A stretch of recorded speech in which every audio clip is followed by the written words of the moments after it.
Welcome to Samba Samba. Enjoy the video. You'll start with a quick readiness check. Unlock your iPhone or iPad and make sure you know the passcode and Apple ID. Once ready, open Settings and scroll to Siri and search. That's the control center for Siri. You're doing this now because turning services off requires toggles that live in this panel. Make sure you decide if you want to disable Siri locally or across devices via iCloud. Once decided, tap into Siri and search, and get ready to toggle options off. You'll now disable the activation methods.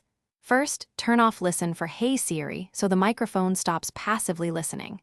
Next, switch off Press Side button or Home for Siri to stop manual activation. When the confirmation prompt appears, read the choices. Disabling Siri can remove data. You can delete Siri data from Apple or keep it.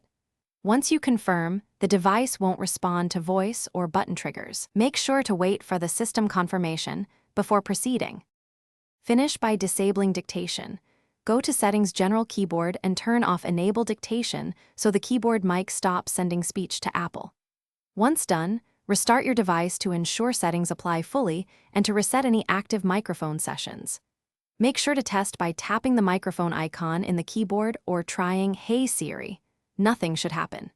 If you still see activity, check third-party app microphone permissions and revoke access. That's the key troubleshooting tip to stop unexpected.